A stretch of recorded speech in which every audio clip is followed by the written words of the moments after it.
Hi, I'm Rachel Pappas. I am a longtime health writer, and in September 2009, I became a cancer survivor. I know what happens when you get hit with the "you have cancer" brick. Life does a 180. It becomes about doing the best you can moving forward, taking good care of yourself. Diet is a big part of the picture. Studies actually show that we can cut our chance of recurrence by 60% with diet and exercise. And if you're still living with cancer, it's one more thing you have in your corner to do the best you can, have what control is yours. The big question is, what is a good diet for us now? And there's no one clear-cut answer. That's because foods in varied combinations react differently in our bodies. Finding the right balance can be like a chemistry project. But here are some excellent guidelines based on a number of studies. First, no cancer loves sugar. If you don't feed it sweet tooth, the bad cells start to die off. This means controlling your insulin. The first step is knowing the difference between good carbs and bad carbs.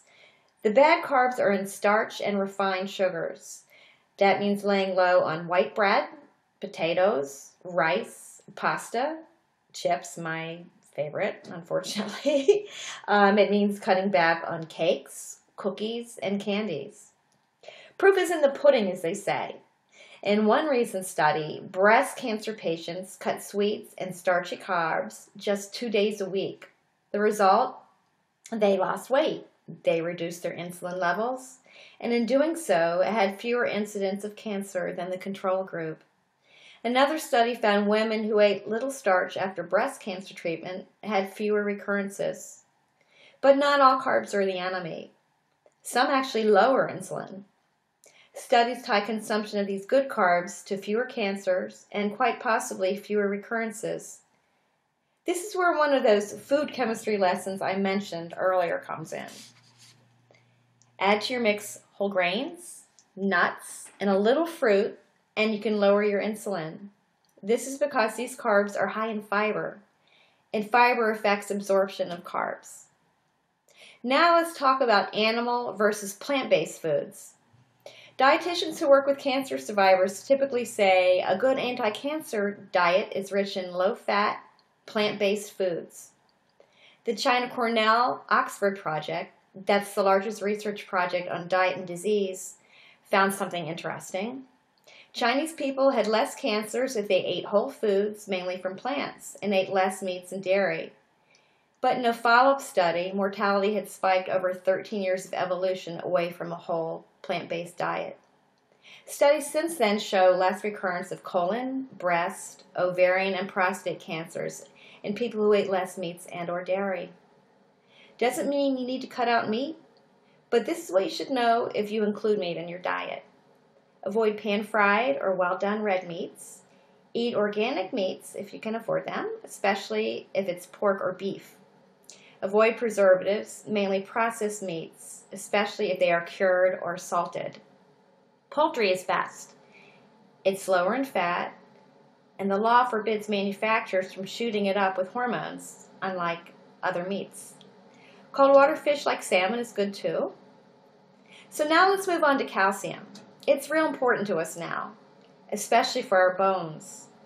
How do you get calcium if you lay lower on milk and cheese? You can get your share from dark leafy greens like spinach, bok choy, kale, collard greens. Some other sources are broccoli, dried beans, and figs. And you'll be getting a bonus because these plants have antioxidants that are not found in dairy. Antioxidants boost our immune system. Bad for cancer, good for us.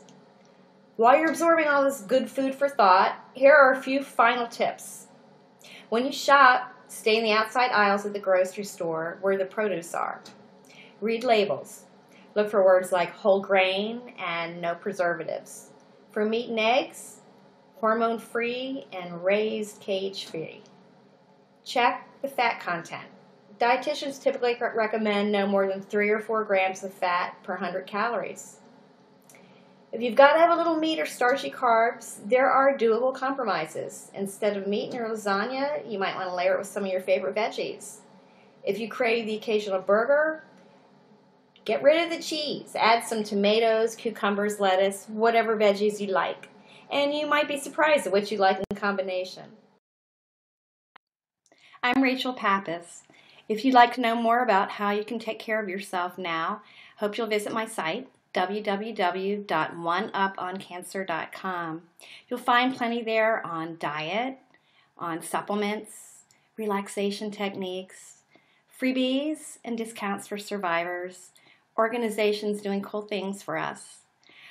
Basically, a lot of what you need to know to live the good life that you want and that you deserve.